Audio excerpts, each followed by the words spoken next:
Okay, so in this video, I am going to walk you through how I use Trello to organize my projects. If you're not familiar, Trello is a free project management tool that I absolutely love. I love project tools that are free because that's my favorite price. So if you don't already have an account, then you'll want to go to Trello.com and you'll want to sign up. I like to use my Google login because then it connects to my account already, and I'm going to show you why that's important when it comes to attaching your documents. So get your login, and when you click login, you are going to create a board. So you would click board, and you can either look for a pre-created board, or you can click over here on the right-hand side, create board, and this will bring you to name your board. So this is going to be a sample board. And your board is kind of like your project desktop. So this is what a sample board would look like. You can change the background. You can, do all kinds of stuff with it, but let's just keep it simple. And I'm actually going to show you a board that I already created, and I call it the project board. So this is kind of your home base for your projects. I've created several lists. That's the gray areas right here. These are called lists. So that's where you want to lay out the different sections of your project, so to say. So what I do is I start off with creating a card for each of my different projects. So I've created a start here list. So I'll go in, a couple times a month or as a new project pops up, and I'll create the card. So we're going to call this sample card. Just hit enter. And to go in and edit the card, you just simply click on it. Trello is a very click and drag friendly workspace. That's another one of the features that I absolutely love. So it's super easy to kind of navigate around. So I'm going to show you how to create the sample card. So you would name the card. You simply just click into the thing and name it whatever you want if you want to rename it. Your project description or your card description goes in this box here. So this is sample description, and click save. So now you have your card created. Now you can do all kinds of things with it. If you have a VA, an assistant or a team member that's helping you with this project, you can add members. They do need to become a Trello member, so you have to make sure that they are an already existing member. I don't have any other team members on this board, so I don't need to add anybody. The labels I use for me to track the priority of the project and what the status is. So if it's a regular priority, the status is we're waiting on something. It's an ongoing project, which means, it's kind of open-ended. Urgent, needs design work, means there's some graphics that need to be created with it, and that's kind of where I'm waiting. High priority, low priority. This one we can actually delete because we don't need that label anymore. And then completed. I really like to see the projects that I completed on a quick snapshot, so I always assign it a completed label. You can set these up however you want. You can customize them. You can change your colors, change the name of the labels. Super easy. Checklists. Checklists are one of my favorite things in Trello. So you can create a new checklist, or you can copy an existing one. I copy existing ones if I have a checklist that I'm using over and over again. So if I'm doing a project or a product launch, I create a master checklist and then I just copy it. So then you click add. So here's a sample checklist.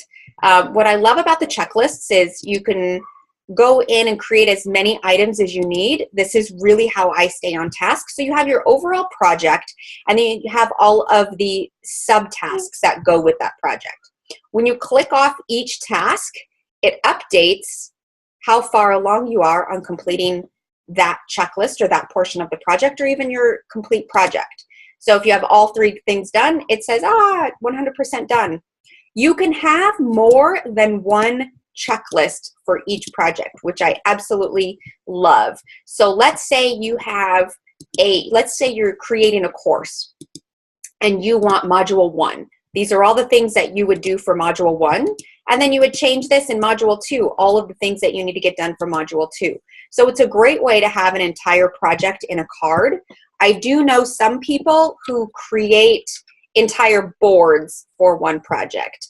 I like to do it this way because then I can see where I'm at a quick snapshot of all my projects. So this is just one way that you could lay it out. Due date. I always think that projects need to have a due date if they're not an ongoing project. You give it a due date, you click save, and it adds the due date right at the top. If you use your Google Calendar, I like to enable the calendar power up, and then it connects it to my Google Calendar, and it adds this due date onto my calendar. So that way I can see a quick, when I'm looking at my calendar, I can see all of the projects that I have that are coming up. Attachment. I love using the attachments because Google Drive will attach my doc or my spreadsheet right to the card.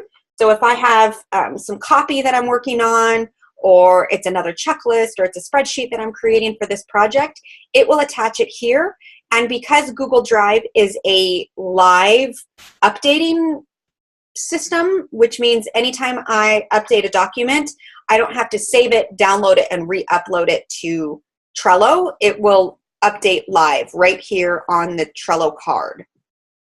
So that's one of the ways that I love to do it.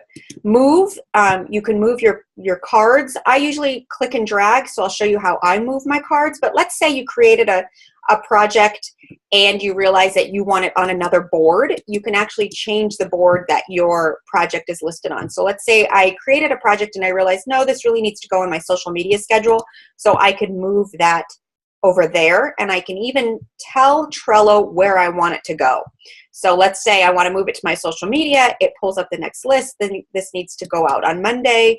It's position number 1 because it's top priority, and then you could click move. A great way to move your projects or your cards throughout your boards. Copy is if this project is something that you're going to be doing again, or you like all the details of it for your next project, you just hit copy. Watch is for if you have a team. I like to use watch because then that means I get notified whenever something changes on this card. And then archive is if the project is done or canceled, you can hit archive. Share and more. You can share this card. You can embed the card if you're using, a website, or you can even email your projects to this card.